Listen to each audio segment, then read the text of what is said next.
Hey there, friends! Did you know that self-sabotage is often the biggest hurdle standing in the way of our personal success? It's crazy, right? We can be our own worst enemies, holding ourselves back without even realizing it. So, let's dive into the topic of self-sabotage. You might not even know you're doing it, but it shows up in our lives in a bunch of sneaky ways. Maybe you procrastinate on that project you've been wanting to tackle, or perhaps you find yourself in a cycle of negative self-talk. These behaviors can seriously mess with our goals and dreams. Self sabotage can leave us feeling stuck, frustrated, and like we're just spinning our wheels. But here's the good news: recognizing these patterns is the first step toward breaking free. Today, we're going to identify these self sabotaging behaviors and learn how to eliminate them from our lives once and for all. Now, let's take a moment to understand the psychology behind self sabotage. It's important to know that many of us engage in these behaviors because of deep rooted fears or limiting beliefs. Maybe we fear failure so much that we avoid taking risks altogether. Or perhaps we think we don't deserve success, so we sabotagingly push it away. These thoughts can stem from our upbringing, past experiences, or societal pressures. Addressing self sabotage is crucial because it allows us to confront these underlying issues and start rewriting our narratives. It's about taking charge of our lives and stepping into who we truly are meant to be. All right, let's break it down into some key points. First, we need to identify common self sabotaging behaviors.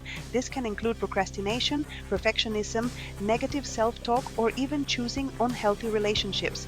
These behaviors can be like a safety net, providing a false sense of comfort while keeping us from reaching our full potential. Next up, understanding the triggers behind these behaviors is essential. Ask yourself, when do you find yourself self-sabotaging?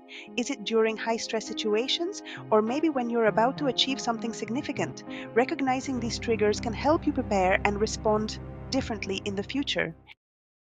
And let's not forget about the emotional impact. Self sabotage can lead to feelings of anxiety, low self esteem, and even depression. It's a vicious cycle. Our negative actions lead to negative feelings, which then reinforce those actions. Breaking this cycle is crucial for our mental health and personal growth. Now, let's make it real with some relatable examples. Think about that time you had a great opportunity at work but ended up missing the deadline because you procrastinated. Or maybe you found yourself in a toxic friendship because you didn't believe you deserved better. These situations are more common than you think. In fact, studies show that nearly 70% of people experience self sabotage at some point in their lives. Psychologists have found that these behaviors can stem from fear of failure or even fear of success, which can leave us feeling stuck. Here's a personal story. Last year, I was given the opportunity to write a guest article for a well known blog in my industry. This was a big deal for me, and I wanted to make a great impression. I spent hours researching and outlining my ideas, but when it came time to write, I found myself constantly doubting my abilities. I kept revising and rewriting, never satisfied with what I had.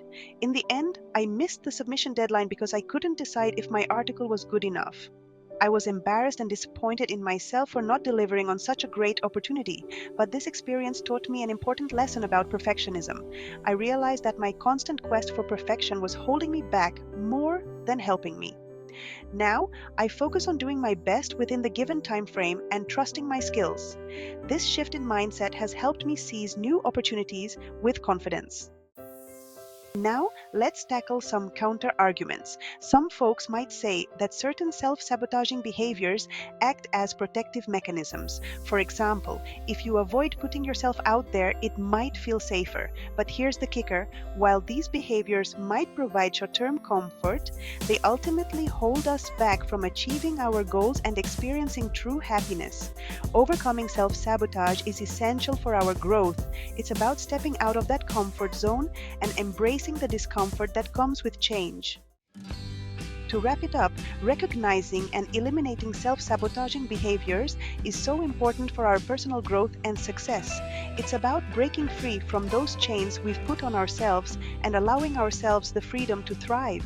When we address these behaviors, we open ourselves up to new opportunities, healthier relationships, and a more fulfilling life. So, I want to hear from you. Have you ever caught yourself self-sabotaging? Share your experiences in the comments below. I'd love to read them. And if you're eager to dive deeper into personal development, check out my next video where we'll explore practical steps to build self-confidence. Don't forget to like and subscribe for more content like this. Until next time, take care.